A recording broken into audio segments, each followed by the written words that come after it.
Hi, எல்லாருக்கும் வணக்கம். SCSS senior citizen savings scheme. இது வந்து கவர்மெண்ட்டால் இந்தியன் கவர்மெண்ட்டால் 2004 ஆரம்பிக்கப்பட்ட ஒரு ஸ்கீமாக இருக்குது. இது கவர்மெண்ட்டோட கவர்மெண்ட்டோட சப்போர்ட்டில் இந்த ஸ்கீம் வந்து மக்களுக்கு வந்து வழங்கப்பட்டிருக்கு 2004. இந்த ஸ்கீமில் பர்சனலாக நான் இன்வெஸ்ட் பண்ண ஆரம்பிச்சிருக்கேன். இன்வெஸ்ட் பண்ணுறது இருக்குன்னா எங்கள் அம்மா அப்பாக்காக ஒரு 60 வயசுக்கு மேற்பட்டு இருக்கும்பொழுது அவங்களுக்கு, ஏன்னா 60 வயசுக்குள்ள நிறைய ஆடுவோம், நிறைய வேலைகள் பார்ப்போம், நிறைய பண்ணுவோம். 60 வயசுக்கு மேலே இருக்கும்போது நமக்கு ஒரு ரிட்டைர்மெண்ட் தேவையில்லை, அதுக்கு மேலே ரொம்ப அலைச்சல் இருக்க முடியாது. அந்த நேரத்தில் ஒரு அமௌண்ட்டை நம்ம போட்டுட்டோம் அப்படின்னா அது வந்து நமக்கு ஒரு ஃபிக்ஸடாக ஒரு அமௌண்ட் வரும், ரிட்டர்ன்ஸ் வரும். அது வந்து கம்மியாகவும் இல்லாமல் ரொம்ப அதிகமாக இருக்க முடியாது. பிகாஸ் ஆப்வியஸாக ஏன்னா அதிகமாக உங்களுக்கு ரிட்டர்ன்ஸ் வேணும் அப்படின்னாலே நீங்கள் மார்க்கெட்டில் எடுத்துகிட்டு போய் இன்வெஸ்ட் பண்ணும்போது உங்களுக்கு வரும். ஆனால் அந்த ஏற்ற இறக்கங்கள் 60 வயசுக்கு மேற்பட்டு அது தேவையற்றது. சின்ன வயசில் கூட நீங்கள் இன்வெஸ்ட் பண்ணலாம். ஸோ நமக்கு ஒரு ஃபிக்ஸடாகவும் இருக்கணும், அது ஒரு நல்ல ரிட்டர்ன்ஸாகவும் கொடுக்கணும். அப்படின்னும் பொழுது தான் நமக்கு இந்த சீனியர் சிட்டிசன் சேவிங் ஸ்கீம்ஸ் வந்து கண்டப்படுது. ஏன்னா நம்ம FD இருக்குது, பல இன்வெஸ்ட்மெண்ட்ஸ் இருக்குது, அதெல்லாம் இல்லாமல் ஏன் நம்ம இதில் போடுறோம், நான் ஏன் பர்சனலாக இதில் இன்வெஸ்ட் பண்ணேன் அப்படிங்கிற விஷயத்தை தான் வந்து உங்ககிட்ட நான் ஷேர் பண்ணிக்க போகிறேன். ஸோ இந்த வீடியோ ஃபைனலாக பார்த்து முடிக்கும் பொழுது உங்களுக்கு ரொம்ப கன்வின்சிங்காக இருந்தது இந்த விஷயங்கள். ஏன்னா நான் படித்தது, நான் பண்ணுற விஷயத்த உங்ககிட்ட ஷேர் பண்ணுறேன். உங்களுக்கும் கன்வின்சிங்காக இருந்ததுன்னா உங்கள் வீட்டில் நீங்கள் யாராச்சும் இன்வெஸ்ட் பண்ணணும் அப்படின்னா ரொம்ப தாராளமாக நீங்கள் இதில் இன்வெஸ்ட் பண்ணலாம். பிகாஸ் இது வந்து ஒரு போஸ்ட் ஆஃபீஸ் சேவிங்ஸ் ஸ்கீம் தான், இந்தியன் கவர்மெண்ட்டால் வழங்கப்படுது. ஸோ இது ரொம்ப நம்பிக்கைத்தன்மையானதும் கூட. இன்வெஸ்ட் பண்ணுற அமௌண்ட் நமக்கு வந்து இன்னொரு விஷயம் வந்து கவர்மெண்ட் டேக்ஸ் எக்ஸம்ஷனாகவும் நமக்கு இது வந்து கொடுக்குறாங்க. ஸோ அதை பற்றி என்ன ஏதுங்கிறதுலாம் ரொம்ப ஒரு டீட்டெயிலாக வந்து இந்த வீடியோக்குள்ள பார்ப்போம். என்ன பார்க்க போகிறோம் இந்த செக்மெண்ட் வைஸாக புரிதலுக்கு அப்படின்னு பார்த்தா, சீனியர் சிட்டிசன் சேவிங் ஸ்கீம்ஸ் என்ன, அது எவ்வளோ இன்ட்ரெஸ்ட் கொடுக்குறாங்க, அப்புறம் அது எத்தனை வருஷத்துக்கு லாக்இன் பீரியடு, அப்புறம் இது யார்கிட்ட போய் வாங்கலாம், யார்கிட்ட வந்து எந்தெந்த பேங்க்ஸில் வாங்க முடியுமா, போஸ்ட் ஆஃபீஸில் வாங்க முடியுமா, என்ன ஏதுங்கிறதெல்லாம் ரொம்ப டீட்டெயில்டாக இந்த வீடியோவில் நம்ம பார்க்க போகிறோம். ஸோ உங்களுக்கு வந்து இந்த வீடியோ ரொம்ப ஹெல்ப்ஃபுல்லாக இருக்கும்னு நினைக்கிறேன். ஸ்ட்ரெயிட்டாக வீடியோக்குள்ள போயிடலாம். This is Prakash. Welcome back to track world.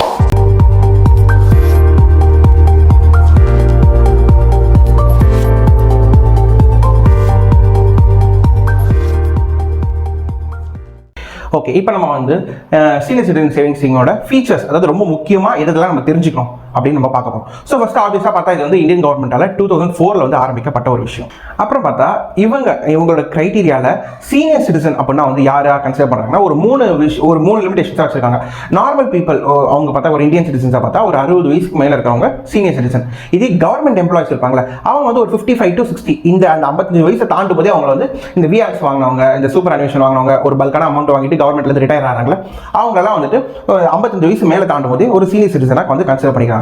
மூணாவது கிரைட்டீரியாவில் யார் வச்சுக்கிறாங்க அப்படின்னா, இப்போ இந்த எக்ஸ் சர்வீஸ் மேன்லாம் இருப்பாங்கல்ல, அவங்க இந்த டிஃபென்ஸ்ல இருக்கவங்க வந்து 50 வயசுக்கு மேலே தாண்டும் போதே அவங்க வந்து சீனியர் சிட்டிசனாக கன்சிடர் பண்ணுறாங்க. ஸோ இந்த 3 கிரைட்டீரியாவில் சீனியர் சிட்டிசன் கன்சிடர் பண்ணிடுறாங்க. ஓகே, இப்போ இவங்க எவ்வளோ இன்வெஸ்ட் பண்ணலாம் அப்படின்னு பொழுது மினிமம் 1000 ரூபாயிலேருந்து மேக்ஸிமம் 30 லட்சம் ரூபாய் இருக்கும் அவங்களால இன்வெஸ்ட் பண்ண முடியும். 30 லட்சம் ரூபாவை தாண்டி அவங்களால இன்வெஸ்ட் பண்ண முடியாது. இதுதான் பாயிண்ட். நீங்கள் அதே மாதிரி வந்து எத்தனை அக்கௌண்ட் வேணாலும் வச்சுக்கலாம். நீங்கள் வந்து இண்டிவிஜுவல் அக்கௌண்ட்டும் வச்சுக்கலாம், ஜாயிண்ட் அக்கௌண்ட்னா உங்களோட ஒய்ஃபோட, நீங்கள் உங்கள் பார்ட்னரோட நீங்கள் வந்து ஜாயிண்ட் அக்கௌண்ட்டை வச்சுக்கலாம். ஆனால் எத்தனை நீங்கள் அக்கௌண்ட் வச்சிருந்தாலும், இப்போ இந்த SCSS அக்கௌண்ட் டைப்பில் வந்து நீங்கள் எத்தனை அக்கௌண்ட்ஸ் வச்சிருந்தாலும் எல்லா அக்கௌண்ட்டையும் சேர்த்து அதிகபட்சம் 30 லட்சம் தான் நீங்கள் வந்து இன்வெஸ்ட் பண்ண முடியும். அதுக்கு மேலே உங்களுக்கு இன்வெஸ்ட் பண்ண முடியாது. ஸோ இது இன்வெஸ்ட்மெண்ட். இப்போ பண்ணக்கூடிய இன்வெஸ்ட்மெண்ட்டில் எவ்வளோ ரிட்டர்ன்ஸ் நமக்கு வருது அப்படின்னு பார்த்தா, இப்போ கவர்மெண்ட்டில் இந்த குவார்ட்டருக்கு வந்து 8.2% கவர்மெண்ட் வந்து கொடுக்குறாங்க. கடந்த 2004 இப்போ இருக்கும் கொடுக்கும்போது கிட்டத்தட்ட 8.7% வரைக்கும் கூட கவர்மெண்ட் கொடுத்துருக்காங்க. இந்த கோவிட் டைம்லாம் 2020 அந்த காலகட்டத்தில் 8.7 கொடுத்துருக்காங்க. இன்னும் கீழெல்லாம் போனால் வந்து 7.7, 7.6 அந்த ரேஞ்சில் கொடுத்துருக்காங்க. இப்போ 8.2 அப்படிங்கிறது நமக்கு ரொம்பவே ஒரு டீசென்டான ஒரு ரிட்டர்ன்ஸ் அப்படின்னு வந்து நம்ம கருதப்பட முடியும். ஓகே, இப்போ அதுக்கப்புறம் நான் காசும் போட்டேன், இதான் இன்ட்ரெஸ்ட். இப்போ இது எவ்வளோ லாக்கிங் பீரியட், எத்தனை வருஷத்துக்கு நான் இது இப்போ நம்ம FD போடுறோம்னா நமக்கு தெரியல. FDனா 1 வருஷம், 2 வருஷம், 5 வருஷம், 10 வருஷம் போடும். இப்போ இது எவ்வளோ வருஷம் அப்படின்னு பார்த்தா 5 வருஷத்துக்கு லாக்இன். 5 வருஷத்துக்கு தான் நீங்கள் வந்து உள்ளே போய் போட போறீங்க. இல்லை 5 வருஷத்தையும் தாண்டி எனக்கு தேவை அப்படின்னா அந்த 5 வருஷம் டைம் பீரியட் முடியுதில்ல, 5 வருஷம் முடியறதுக்கு 1 வருஷத்துக்கு முன்னாடியே நீங்கள் போய் 3 வருஷம் எக்ஸ்டெண்ட் பண்ணிக்கலாம். ஒரு மெச்சூரிட்டி லெவலில் வந்து நீங்கள் அடுத்து ஒரு 3 வருஷத்துக்கு எக்ஸ்டெண்ட் பண்ணிக்கலாம். ஸோ இந்த 5 வருஷமும் உங்களுக்கு ஃபிக்ஸடாக 8.2% கொடுப்பாங்க. மார்க்கெட் இறங்குது, இன்ட்ரெஸ்ட் ரேட் இறங்குது, இந்த மாதிரி எந்த பிரச்சனையுமே உங்களுக்கு வந்து நீங்கள் இதை பற்றி யோசிக்கவே வேண்டாம். நீங்கள் 5 வருஷம் கழிச்சு நீங்கள் அப்புறம் வந்து நீங்கள் இது பண்ணிக்கலாம். நீங்கள் மறுபடியும் வந்து 3 வருஷம் வந்து நீங்கள் எக்ஸ்ட்ரா வந்து ஆட் பண்ணிக்கலாம். அப்படி இல்லாத பட்சம் உங்களுக்கு ஃபுல்லாக மெச்சூர் ஆயிடுச்சு, மறுபடியும் நீங்கள் இன்வெஸ்ட் பண்ணோம் அப்படின்னா அந்த காலகட்டத்தில் இருக்கக்கூடிய இன்ட்ரெஸ்ட் ரேட்டுக்கு இந்த மாதிரி மறுபடியும் நீங்கள் வந்து போஸ்ட் ஆஃபீஸில் இல்லை எந்த பேங்கிங்லேயோ போயிட்டு நீங்கள் இன்வெஸ்ட் பண்ணிக்கலாம். நீங்கள் வந்து ரீஇன்வெஸ்ட் பண்ணிக்கலாம். அண்ட் இந்த நீங்க இன்வெஸ்ட் பண்றீங்களா 8.2% அப்படின்னா எவ்ரி குவார்டர்லி அவங்க வந்து அதை வந்து இந்த இன்ட்ரெஸ்ட் கொடுப்பாங்க. அதாவது 1 லட்சம் ரூபாய்க்கு கிட்டத்தட்ட வந்து 3 மாசத்துக்கு ஒரு இன்ட்ரெஸ்ட் கொடுக்க போறாங்க. 1 லட்சம் ரூபாய்க்கு கிட்டத்தட்ட வந்து ஒரு 2000 ரூபாய் அப்படிங்கிற மாதிரி கொடுப்பாங்க. ஸோ ஃபார் எக்ஸாம்பிள் நீங்க வந்து ஒரு 10 லட்சம் ரூபாய் இன்வெஸ்ட் பண்ணிருக்கீங்க அப்படின்னா உங்களுக்கு எவ்ரி குவார்டர் வந்து கிட்டத்தட்ட 20,000 ரூபாய் வரும். ஸோ இதுவே வந்து உங்களுக்கு வருஷத்துக்கு ஒரு 80,000 ரூபாய் வரும். ஸோ உங்களுக்கு வந்து ஓரளவுக்கு நல்ல டீசென்டான ஒரு ரிட்டர்ன்ஸ் வந்து உங்களுக்கு இது இருக்கும். ஸோ இது வந்து நமக்கு வரக்கூடிய ரிட்டர்ன்ஸ். இப்போ நெக்ஸ்ட் பார்த்தா ஓகே, என்னால் 5 வருஷம் ஹோல்ட் பண்ண முடியல, இன்கேஸ் நான் போட்ட பணம் வந்து நடுவில் எனக்கு ரொம்ப தேவைப்படுது அப்படின்னா இப்போ ப்ரீமெச்சூராக நம்ம வித்ட்ரா பண்ணோம் அப்படின்னா அதுக்கு என்னென்ன கேட்டகரி அப்படின்னு பார்த்தா அதே ஒரு 3 விஷயமா பிரிக்காங்க. ஒரு வருஷத்துலேயே நீங்கள் பணத்தை எடுக்கிறீங்க அப்படின்னா அவங்களோட பெனால்ட்டி கொஞ்சம் அதிகமாகவே இருக்கும். லைக் அரௌண்ட் 2-2.5% வரைக்குமே இருக்கும். நீங்கள் 1-2 வருஷத்துக்குள்ள நீங்கள் எடுக்க போறீங்க நீங்கள் போட்ட பணத்தை அப்படின்னா ஒரு 1.5% பெனால்ட்டி வந்து நீங்கள் போட்ட அமௌண்ட். ஃபார் எக்ஸாம்பிள் நீங்கள் ஒரு 1 லட்ச ரூபா போட்டிருக்கீங்கன்னா 1.5% அப்படிங்கிறது கிட்டத்தட்ட 1500 ரூபா அப்படிங்கிற மாதிரி வரும். நீங்கள் 2-5 வருஷத்துக்கு வரைக்கும் நீங்கள் அந்த டைம் கேப்ல வந்து நீங்கள் போட்ட பிரின்சிபல் அமௌண்ட் எடுக்க போறீங்க அப்படின்னா 1% வரைக்கும் பெனால்ட்டி இருக்கும். 5 வருஷத்துக்கு மேலே உங்களுக்கு ஒன்றும் பிரச்சனை இல்லை. பிகாஸ் உங்களுக்கு மெச்சூர் ஆகும் போது உங்ககிட்ட பணம் வந்துட போகுது. இது ஒரு விஷயம். ரொம்ப முக்கியமான விஷயம் வந்து டாக்ஸேஷன். இந்த டாக்ஸேஷன் வந்து இந்த போடக்கூடிய பிரின்சிபல் அமௌண்ட் இருக்குல்ல, இதை வந்து கவர்மெண்ட் ஏடிசி 1.5 லட்ச ரூபாய் நம்ம வந்து ஏடிசியில் வந்து டிடெக்ட் பண்ண முடியாது. அதை வந்து இவங்க கல்ச்சர் பண்ணிக்காங்க. ஸோ நீங்கள் போடக்கூடிய பணத்தை ஏடிசி டிடெக்ஷன் வந்து உங்களோட இன்கம் டேக்ஸ் லேபில் வந்து நீங்கள் காட்டிக்க முடியும். ஸோ அதில் வந்து உங்களுக்கு ஒரு பெரிய சலுகை உங்களுக்கு கிடைச்சிருது. இல்லை இன்கேஸ் நான் டாக்ஸ் கட்டுற ஸ்லாப்ல இல்லை அப்படின்னா, அண்ட் இன்னொரு முக்கியமான விஷயம், உங்களுக்கு இன்ட்ரெஸ்ட் வருது இல்லை, அந்த இன்ட்ரெஸ்ட் வந்து 50,000 தாண்டக்கூடாது. ஒரு வருஷத்தில் 50,000 தாண்டக்கூடிய அளவு உங்களுக்கு இன்ட்ரெஸ்ட் இன்கம் வருது அப்படின்னா நீங்கள் வந்து உங்களுக்கு டிடிஎஸ் பிடிப்பாங்க. டிடிஎஸ்ங்கிறது ஸ்டாண்டர்டாக வந்து கவர்மெண்ட் சைடில் 10% பிடிச்சிருவாங்க. லைக் ஒரு 50,000 தாண்டுது, ஒரு ஃபார் எக்ஸாம்பிள் உங்களுக்கு ஒரு 60,000 ரூபாய் இன்ட்ரெஸ்ட் மட்டுமே வருது வருஷத்துக்கு அப்படின்னா 10% 6,000 ரூபாய் டிடிஎஸ் பிடிக்க போய் மீதி 54,000 ரூபாய் தான் உங்கள் அக்கௌண்ட்லேயே அவங்க வந்து கிரெடிட் பண்ணுவாங்க. ஸோ இதான் இன்கேஸ் எனக்கு வந்து நான் டாக்ஸ் லேபில் கிடையாது அப்படின்னா நீங்கள் 15G 15Hங்கிற மாதிரி ஃபார்மை சப்மிட் பண்ணிட்டு நீங்கள் அந்த டிடிஎஸ் வந்து டிடெக்ட் பண்ண நீங்கள் நிறுத்திக்கலாம். 15G 15Hனா என்ன அப்படின்னா வந்து நான் டாக்ஸ் லேபில் வரல, நான் டாக்ஸ் கட்டக்கூடிய ஒரு பேர் இல்லை அப்படிங்கிறத வந்து நிரூபிக்கணும். 15G அப்படிங்கிறது வந்து ஒரு 60 வயசுக்குள்ள 15Hங்கிறது சீனியர் சிட்டிசன், ஒரு 60 வயசுக்கு மேலே இருக்கிறவங்க அவங்க ஒரு ஃபார்மை சப்மிட் பண்ணும்போது அந்த ஃபார்ம் மூலமாக நமக்கு டிடிஎஸ் பிடிக்காம நம்மளோட மொத்த பணமும் வந்து நம்ம கைக்கு வந்துடும். இதான் வந்து டாக்ஸை பொறுத்தவரை. இப்போ உங்களுக்கு வந்து இந்த சீனியர் சிட்டிசன் சேவிங்ஸ் ஸ்கீம்ஸ் வந்து ரொம்ப பிடிச்சிருக்கு அப்படிங்கிற மாதிரி நம்ம கன்சிடர் பண்ணும்போது இது எப்படி நம்ம அப்ளை பண்ணலாம், நம்மளோட அப்பா அம்மாக்கு வந்து எப்படி அப்ளை பண்ணலாம் அப்படின்னா ரொம்ப சிம்பிள். உங்களோட வீட்டு கிட்ட இருக்க மாதிரி 2 இடங்களில் போய் அப்ளை பண்ணலாம். ஒன்று நீங்கள் போஸ்ட் ஆஃபீஸில் போய் அப்ளை பண்ணலாம், இல்லை வந்து கவர்மெண்ட் ஆத்தரைஸான பேங்க்ஸ்லேயே நீங்கள் போய் அப்ளை பண்ணலாம். ஓகேவா? ஸோ என்ன பண்ண போறீங்க, நீங்கள் டேரெக்டாக வந்து உங்கள் இப்போ இன்கேஸ் உங்கள் அப்பாவுக்கு வந்து 60 வயசுக்கு மேலே ஆகுது, அவருக்கு நீங்கள் காசு போட்டு வைக்கலாம் பார்க்குறீங்கன்னா உங்கள் அப்பாவை நீங்கள் கூட்டிட்டு அந்த post office nearby post office எங்கே இருக்குது அப்படிங்கிறத பார்த்துட்டு அங்கே நீங்கள் போகலாம். போகும்பொழுது உங்ககிட்ட இருக்கிற வேண்டிய முக்கியமான டாக்குமெண்ட்ஸ் என்ன, கேஒய்சிக்காக என்னென்ன வேணும் அப்படின்னு பார்த்தா உங்கள் அப்பாவோட இல்லை உங்கள் அம்மாவோட அவங்களோட pan card xerox, Aadhaar card xerox, அதுக்கப்புறம் அவங்களோட passport size photo, 2 passport size photo, இதை கொண்டு நீங்கள் அங்கே போகலாம்.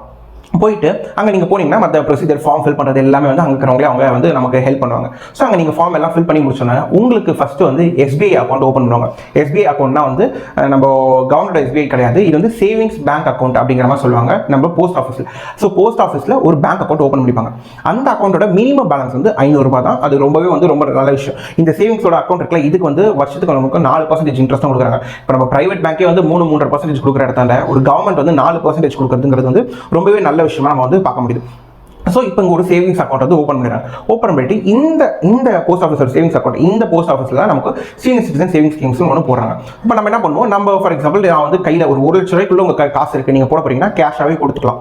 1 லட்ச ரூபாய்க்கு மேலே நீங்கள் திரும்பி காசு போட போறீங்க அப்படின்னா நீங்கள் ஒரு செக்கு டிடி அந்த மாதிரி தான் நீங்கள் போய் கொடுக்கணும். ஸோ நீங்கள் உங்களோட வேற ஒரு பேங்க்ல வந்து நீங்கள் காசு வச்சிருக்கீங்க அப்படின்னா அந்த பேங்கோட செக் லீஃப் இருக்குல்ல, அது நீங்கள் ஒரு ஃபார் எக்ஸாம்பிள் நான் சொல்கிறேன், ஒரு 5 லட்ச ரூபாய்க்கு போட போறீங்கன்னா ஒரு 5 லட்ச ரூபாய்க்கு ஒரு செக் லீஃப் எடுத்துட்டு போய் நம்ம வந்து அவங்க கிட்ட கொடுக்க போகிறோம். அவங்க என்ன பண்ணுவாங்க, இங்கே இருக்கிற அந்த செக் வந்து இந்த பணம் வந்து செக் மூலமா நம்மளோட இந்த சேவிங்ஸ் அக்கௌண்ட் போய் உட்காந்துரும். ஓகேவா?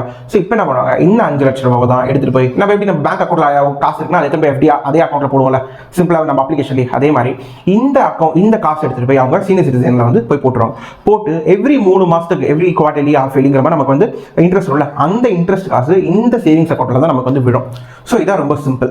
ஸோ இதான் வந்து நமக்கு சீனியர் சிட்டிசன் பற்றி ஓரளவுக்கு ஒரு அவுட் ஆஃப் வியூ உங்களுக்கு ஓரளவுக்கு கிளியராகவே புரிஞ்சுக்கணும்னு நினைக்கிறேன். ஸோ இப்போ இதோட மேஜர் அட்வான்டேஜஸ் டிஸ்அட்வான்டேஜ் எல்லாம் பார்த்தா வந்து இப்போ டிஸ்அட்வான்டேஜ்னு பார்த்தா வந்து ஒரு 5 வருஷம் லாக் இன் பீரியட் ஆயிடுது, பிளஸ் ரொம்ப இன்ட்ரெஸ்ட் வந்து ரொம்ப கம்மியாக இருக்குன்னு சில பேர் கருதலாம். 8.2% கம்மி அப்படிங்கிறதும் கருதலாம். இன்னொன்று வந்து இந்த 30 லட்ச ரூபாய் ஒரு லிமிட் வச்சிருக்காங்களே, அந்த லிமிட் வந்து இன்னுமே கொஞ்சம் அதிகமாக இருந்தால் நல்லா இருக்கும் அப்படிங்கிற மாதிரி தோணுது. பிகாஸ் சில பேர் வந்து 30 லட்ச ரூபா அப்படின்னா இப்போ ஒரு 10 லட்ச ரூபாய்க்கு நமக்கு 20,000 கிடைக்குதுன்னா ஒரு 30 லட்ச ரூபாய் ஒரு அரௌண்ட் 60,000. ஸோ 60,000 வந்து நமக்கு வந்து அது சில ஃபேமிலிக்கு பத்தலாம். ஒரு 3 மாசத்துக்கு 60,000, ஒரு மாசத்துக்கு 20,000. சில ஃபேமிலிக்கு அது வந்து அதிகம் தாண்டி அவங்களுக்கு தேவைகள் இருக்கலாம். ஸோ 30 லட்ச ரூபாய் ரொம்ப கம்மியான ஒரு லிமிட் வந்து கொஞ்சம் அதிகப்படுத்திருக்கலாமோ அப்படிங்கிற மாதிரியும் சில பேர் கன்சிடர் பண்ணுறது. இப்போ இது பாசிட்டிவ் சைடு பார்த்தா நமக்கு இது ஒரு டாக்ஸ் டிடக்ஷன் கிடைக்குது, ஒரு ஃபிக்ஸடா இந்த மார்க்கெட் ரிலேட்டட் எல்லாமே ஏற்ற இறக்கங்கள் இல்லாமல் நமக்கு ஒரு ஃபிக்ஸடா கிடைக்குது. ஒரு நமக்கு தேவையான டைம் ஸ்பெண்ட் வந்து இந்த டியூரேஷன் வந்து எப்போனாலும் ஏற்றி இறக்கிக்கலாம், லைக் எப்போனாலும் எக்ஸ்டெண்ட் பண்ணிக்கலாம் அப்படிங்கிற மாதிரி சில பாசிட்டிவும் இருக்கு. ஸோ இதில் பாசிட்டிவ் நெகட்டிவ்னு சொல்லிட்டு நிறைய விஷயங்கள் இருக்குல்ல. இதுல உங்களுக்கு இது சூட் ஆகுமா, உங்களுக்கு வீட்டில் பெரியவங்க இருக்காங்களா, இது நான் போட்டால் இந்த பர்சன்டேஜ் எனக்கு செட் ஆகுமா?